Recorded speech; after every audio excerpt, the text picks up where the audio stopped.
Course of our semester communicating, and one of the areas that has been most, I think, well developed, recent development with respect to communication is the need for companies to communicate how they're doing with respect to their commitment to social responsibility, corporate responsibility, corporate citizenship. We've seen those themes kind of become a part of the entire corporate culture, the corporate communication culture. And even more so today, a company's participation, a company's core business, its practices, whether it's in the services sector, the financial sector, the manufacturing sector, retail, you name it, their core business is typically going to be seen in today's context, in today's marketplace, through these lenses of corporate responsibility. So I thought I would share with you a little bit of self-serving stuff. About 3 years ago I did a book on corporate responsibility, what I call the new rules of corporate responsibility, corporate ethics, reputation, responsibility, the new rules of corporate responsibility, conscience and character. Okay? And you're not required to buy the book. I don't think I put it on as recommended, maybe recommended reading, but it's not required reading. So, but with that, I wanted to just go through these rules. This was my effort to communicate to CEOs, boards of directors, business leaders, the kinds of issues and guidelines that they should be aware of in today's marketplace. I don't call them mandates, but I think that you can look at what's happening in our society and see that we as consumers, investors, media, regulators, all those constituencies that we've been talking about for the last several weeks, they have come to more and more expect that companies do these things that we'll talk about, and that they communicate them in the process of doing what they do as a core business. So values, really important, that companies communicate their values to consumers mostly. You know, investors are not really so concerned about values. It's mostly consumers. So with respect to values, companies, I think, have to demonstrate that they accept responsibility for what they do. We saw in the case of Enron, and we've seen the case of a number of other meltdowns, where companies just did not accept their responsibility for doing either things well or doing things not so well. Accept their responsibility as a big influencer, big part of our society, for better or for worse. Vision. Companies should have some kind of vision as to what they are, who they are, what they want to do. One of the things I asked you to do when you looked at when you listened in on the conference calls was to see if companies were communicating their sense of vision. Where are we going as a company? How is our overall objective and our mission, how is that related to what the society is going through? What people who are consumers, what they care about. So, Woodrow Wilson said, you're not here merely to make a living, you're here to enable the world to live more amply, with greater vision and with finer spirit of hope and achievement. You are here to enrich the world. You impoverish yourself if you forget this errand. Well, Woodrow Wilson, president, not necessarily a businessman, but a great quote, and nevertheless. Value, putting a value on values. Companies have to reflect, in my judgment, that they really value the things that are important. And we hear a lot in the American context about good old-fashioned American values. Working hard, saving your money, being frugal, investing, etc., saving for a rainy day.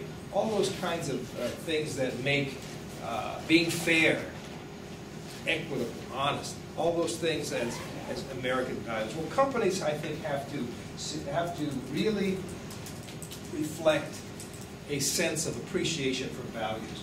A visionary company doesn't simply balance between idealism and profitability, according to Jim Collins. It seeks to be highly idealistic and highly profitable.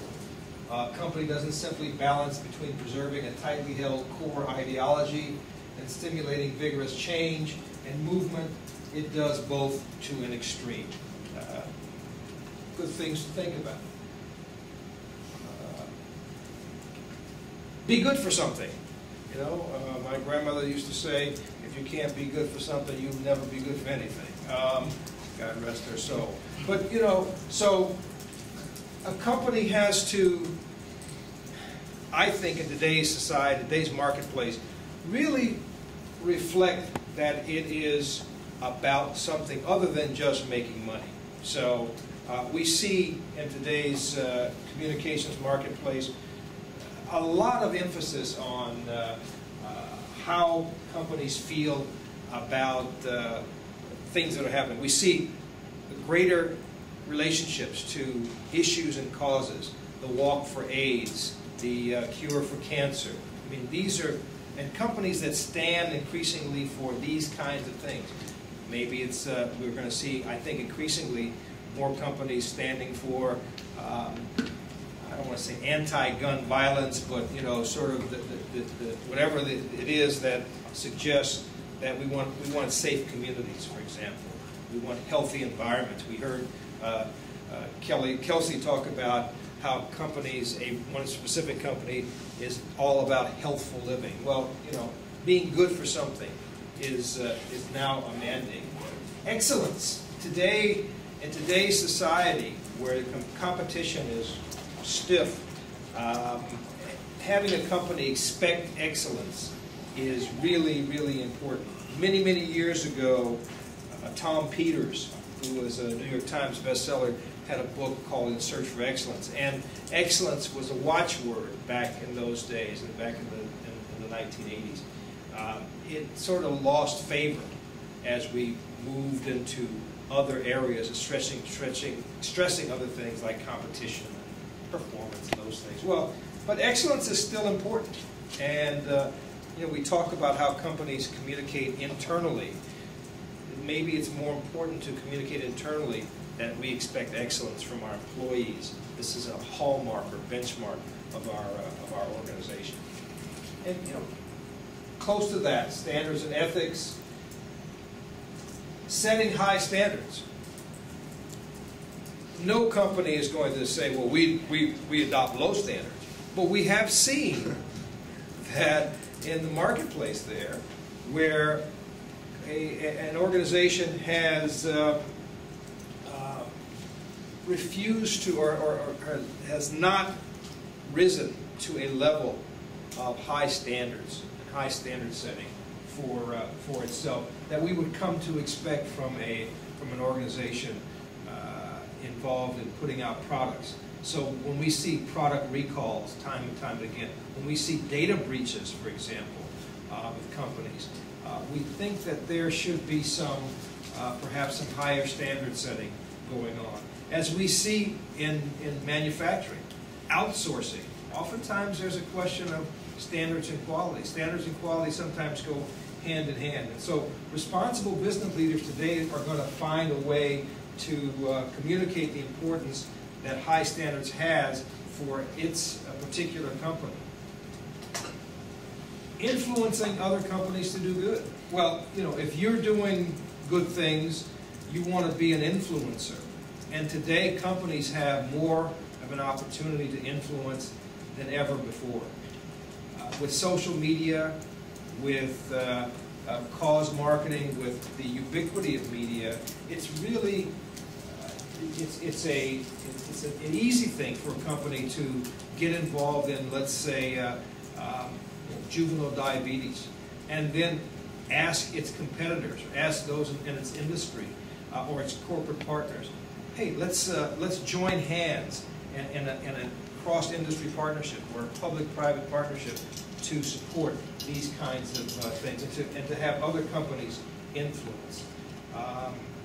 Companies like Microsoft, Johnson & Johnson, Starbucks have consistently, by their own examples, influenced other companies to do good. You know, all it takes is one company to start a trend using environmentally safe paper products, for example. Well, that becomes an influencer for others to do good. Engaging public policy. I think we know that companies automatically get involved in the public policy making process. My recommendation is that they do so in a responsible way. Of course, they're going to protect their interests, seek to protect their interests, but having them be a part of the policy-making process, and that includes regulation and even some reform is an important part. Companies now have political action committees. They have individuals who are dispatched in every state capital and in Washington to engage the public policy process. It's part of the American constitutional system. So we ask that they keep involved. It's one of the things that just makes this world go better. Rejecting bad behavior. Here, again, I want to throw back to our interesting case study that we have with respect to Enron, where bad behavior was not only not rejected, it was promoted. And it was sort of a wink and a nod. And with all due respect to the financial services sector, we see bad behavior consistently becoming rewarded rather than rejected. And this is something in today's context that business leaders are going to have to really get a handle on and move forward. And I think closely related to that is admitting and correcting mistakes quickly. Nothing suggests strength of character of a company or a CEO as when they go before their community or their stakeholders and readily admit, we made a mistake. That mere act communicates so many positives. Now, granted, they're going to get some pushback from the legal part of the company. I understand as a lawyer that we often advise our clients you don't admit anything, but there are some things that you can admit. We could have done things better. It's not necessarily an admission of negligence. It just means that we accept responsibility and we could have done things better. And so CEOs have to communicate this sense that they're going to adhere to these kinds of principles and mandates and move ahead. Speaking of governance and accountability, one of the things we have focused on in our discussion is shareholders. Shareholders are not just nameless, faceless individuals. They are, the little old lady down the street with the pension fund. It's, the mom and the dad, the family of four who are saving their money to send their kids to college. They're the retirees, they're the pension holders, they're the young couple who's beginning to just start their family, start their life together, and they want to invest in stock. Well, these interests, these individuals, these small shareholders, when I say shareholders, I'm really here referring to the individual shareholders who have a 401k and who are invested in the market, as opposed to the large institutional investors who will have their interests protected. But companies have to not show disdain for the individual. And one of the exercises we went through in looking at the conference calls, listening to the conference calls, they're not talking to individual investors. They're talking to the big guys. But they do have to speak to the individual investors, not just as customers, but as investors per se. So, they are, at the end of the day, the owners of the company. Transparency, doing business in the sunshine. In the 1960s and 70s, we had the Open Government Act and the Sunshine and Government Act, which required government to conduct its practices in the sunshine openly, following the Watergate era, the Watergate problems. Well, that spirit, that essence, that sentiment and principles have carried over somewhat into the private sector with respect to companies. So now today, as consumers, as customers, as shareholders, as investors, we expect to know about what the company's doing. And again, when we had looked at the conference calls, you see that I'm surprised oftentimes at the level of disclosure that goes on publicly from these companies. You always think, well, maybe our competitors are listening. Well, you know, they're not going to give away any trade secrets, or they're not going to have any intellectual property that's going to be compromised. But sunshine is really important to give confidence to the markets and to consumers. Holding directors to their duty. Directors of companies have specific duties that we expect of them. Duty of care, duty of loyalty. And when they reach those duties, bad things happen to companies. And companies have to learn to not coddle and keep those directors protected, but they have to push them to do their duty to move forward. Handle the money prudently. Well, there's an old adage that says money is the root of all evil. Well, it's not so much that, it's the love of money which is the root of all evil. And that may be a fine line distinction to some, but oftentimes when companies get into problems, you can directly trace the problem to a mismanagement or mishandling of the finances. So somebody got greedy, somebody wanted to break the rules, somebody wanted to get around the rules. We saw that. And so handling the money prudently and communicating that, how you do that to your shareholders, to the people who care about you, is really important for companies today to do so. Self-regulation, auditing, and reporting. Today, a company, if it wants to avoid the heavy hand of governmental regulation, then it's better for it to do heavy self-regulation. Have a process in place. And there's some industries that do this better than others. I mean, the advertising industry has a very robust process and legacy of self-regulation.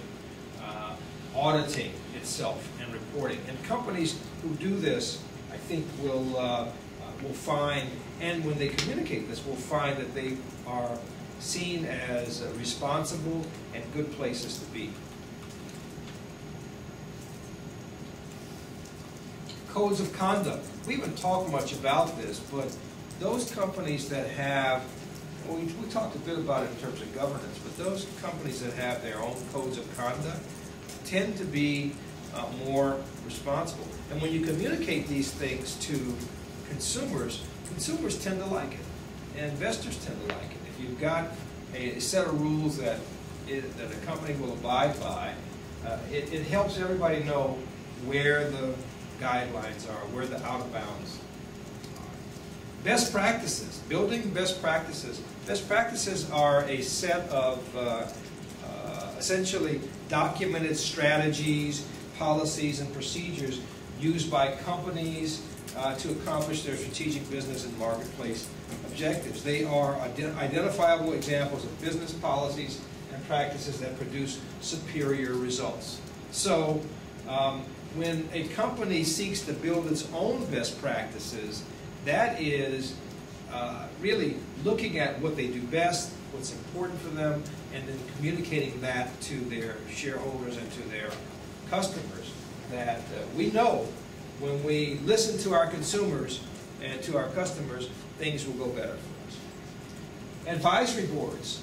I think it's good for companies to have these groups of outside advisors just to keep them with fresh information, fresh ideas, fresh voices that are not necessarily have a vested interest in the company, but are just telling them the truth. Being open to thought leadership. I think in today's society we have a proliferation of thought leadership coming from the blogosphere, coming from pundits, coming from individuals like us who have ideas, who have thoughts. And I think the more a company is open to these kinds of things, to thought leadership, the more effective it's going to be, and the more often it communicates that it cares about what we think, it's going to be seen as a leading company. External assessment, that means being open and being available to having other groups come in and tell you what you think, what they think about what you're doing, and being available to hear what they're saying and perhaps even act on that external assessment. And there are groups, I should say, nonprofit organizations that exist to do nothing but give external assessments to companies. Tell them what they're doing. Tell them how they're doing with respect to corporate conduct, corporate citizenship, and the like. With respect to employees and workers, so do right by your employees. Well, that's it's generic and do the right thing kind of talk.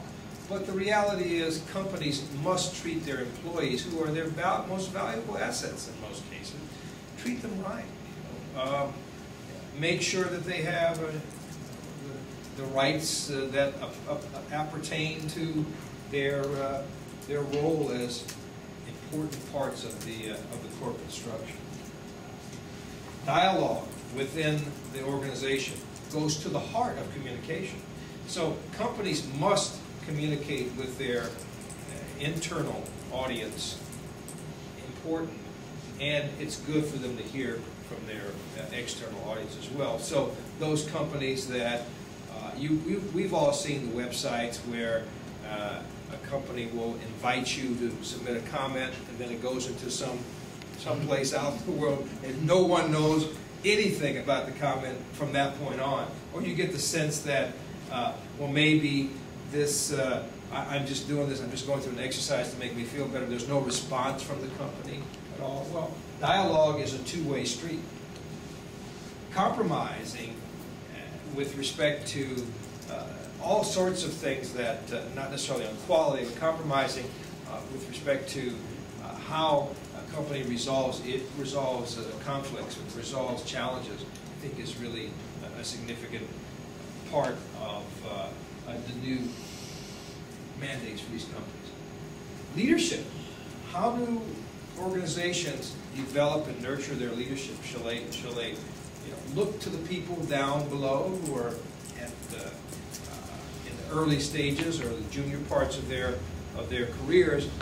Look for those individuals to become leaders in the long term, and communicate that this is an opportunity for those of you who are interested in our company, interested in our industry, to come and join us. Right? Be not above the fray. Well, we know that many companies are, and many CEOs, I should say, feel like, well, we're here, we're in the stratosphere, and what happens in our company, we talk to the rich folks, we talk to the investors, but we're not really in this. And I think that it's important for a company, particularly its leadership, that to lead by example and be involved, be in touch with the company, be in touch with the employees, with those who are actually doing the work. These attitudes reflect a certain humanity that leadership should convey, and it also in those areas, communicating that to a workforce will push the company into a leadership position. Sustainability. This is a term that we see and hear a lot about these days, and it's has been an evolving concept and theme in American business. Globalism. Well, we live in a global society. No company exists, for the most part, big companies, don't exist in just one little space. We heard a number of you talk about organizations that are located here, but they do business in Asia and Africa and Latin America and Europe. And globalism is a major component, and a company cannot afford to be seen just as an American company, just as a German company, just as a Chinese company. They want to be seen as a global company, and to communicate that. International norms exist today, and they're evolving. I mean, we have the United Nations, we have a number of agencies within the United Nations that are focused on global business. We have the Global Business Compact, Global Compact, International Business Dialogue, a number of organizations and conventions that focus on how companies should do business internationally. And I think that the more an organization can communicate its connection to the global community in a positive way, the more it's going to be seen as leading and as being responsible. Human rights, upholding human rights, very important for companies operating in developing or emerging markets, whether that's Africa, Asia, Latin America, Middle East, being seen as being on the right side of the human rights equation. Embracing the environment, of course, important. Again, we saw a few companies early on adopt a pro-environmental corporate policy, and that has become really the standard now. So when you talk about Starbucks initially, or some food companies, for example, or 3M, I'm reminded, those are companies that set a standard early on that they were going to be about protecting the environment, and it was not going to affect their overall profitability. Corruption, the Foreign Corrupt Practices Act is the biggest, is one of the largest, one of the fastest growing statutory concerns among companies today, because corruption exists, and companies cannot be on the wrong side of the corruption issue. Let's talk about citizenship, local communities. Well, just as much as a company is global, it is also local. So you exist not only all over the world, but you exist right here in, Manassas, Virginia, or Bethesda, Maryland, or someplace Carbondale, Illinois. You exist where your plants are located, where your people are located, and it's important to become a part of those local communities. Companies, I also recommend becoming the champion. When I say that, I mean companies should be seen as promoting local causes, local interests, local communities, and being seen as really, really caring about those kinds of concerns. Responsible marketing. I spent a lot of time in my career in the marketing sector, and marketers, companies that are out there in the mainstream marketing, particularly in the advertising sector, have not always been the most responsible players. But I think that today the mandate is that we ask them to market their goods responsibly. That means telling the truth. That means thinking about the impact that your marketing behavior, your marketing practices has on people like underage viewers. Like if you're marketing a product that is, let's say, alcoholic beverages, think about how you're going to do that in a responsible way. Critics. Everyone has critics. We all have critics. And companies, for a long time, did not know how to necessarily engage their critics. And today, I believe that it's a hallmark of good, solid communication and citizenship when a company will take on the critics and then ask those critics, well, what do you have to say? You're concerned about our environmental practices. You're concerned about our solid waste practices. There's no right or wrong way to establishing a dialogue, but it is important to establish a dialogue and engage critics. Give the community a role in your company. I mean, the community, surprisingly enough, communities feel really strongly about their attachments to an organization. Look what happens when a plant goes out of business. People in that community, I mean, you can see them. It's almost like they die. When the Goodyear plant picks up from someplace in Ohio, or a car manufacturer decides that they can do their manufacturing better, perhaps abroad, and they pull out. Well, it's like it sucks out the entire community. And so the communities have to have a role with respect to the company that has to be respected by these companies. Inclusion and diversity. I think we said, don't discriminate. We saw, again, the largest class action lawsuit against the company was for discrimination against women. We've seen over the years many, many discrimination cases for racial discrimination in the company. You cannot communicate and connect with your customers if you have practices that are discriminatory, not inclusive. Strategic alliances with groups.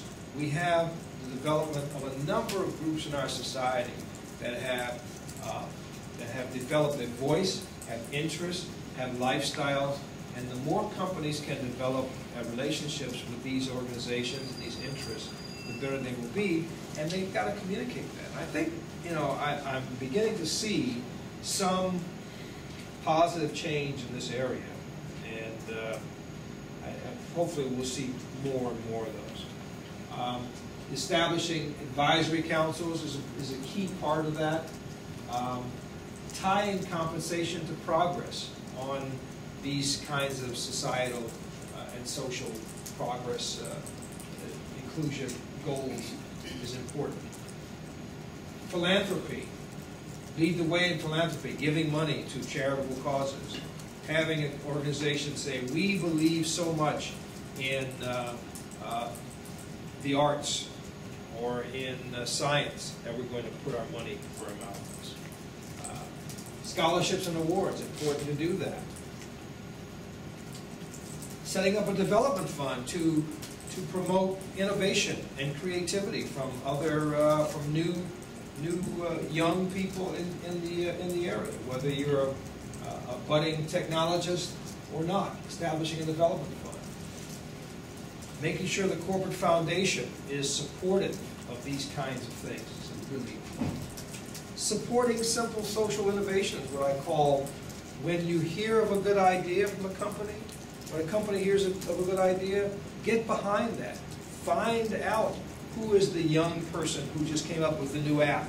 We just saw a young man from the UK who developed an app, mobile app, what's his name? He just got paid like, what, $40 million just a couple of weeks ago. From Yahoo. Into sort of blurbs, the whole summary of the yes, yes. So that was a really smart move on the part of he's only 14, I think. 17. Okay, he's still young, and he's got he's been heavily rewarded, nicely rewarded for his innovation, and companies need to do more of that, particularly in today's society environment where we're going to see more and more innovation coming from non-traditional services. Second, government, the law, and public policy. Well, we always got the government, and you can't beat them, so you just will join them, partner with them. And companies who do that communicate their interest in helping our government, particularly in key sectors: health, environment, technology, security. Very important to do so, in my judgment. Following the law, following the spirit of the law. Again, we're all familiar with companies who have been very skillful and adept at finding a loophole as well. I suggest that companies that spend some time following the spirit of the law, not just the letter, but the spirit of the law. What's the law really intended to do? We live in a litigious society. I suggest we focus a lot on mediation and arbitration, and that companies communicate that. Let's litigate as a last resort. I know it, again, my brethren in the legal circles are going to say, wait a minute, you're cutting off your nose to spite your face, but the fact of the matter is that litigation is not going to be, litigation is always the last resort, and if companies can get around that in their disputes, commercial disputes, through alternative dispute resolution, that's a better way to go. Encourage civic involvement on the part of their employees. Organizations who encourage their people to get involved, volunteer, give them a day off to volunteer, go clean up the park. That's really healthy for the company, and as a communications method, it's something that a company can rely on to demonstrate how important the environment and local communities are. Finally, respect customers and clients. Show that you care. Give them quality goods and listen to them, to what they say. Advertise with care to your people.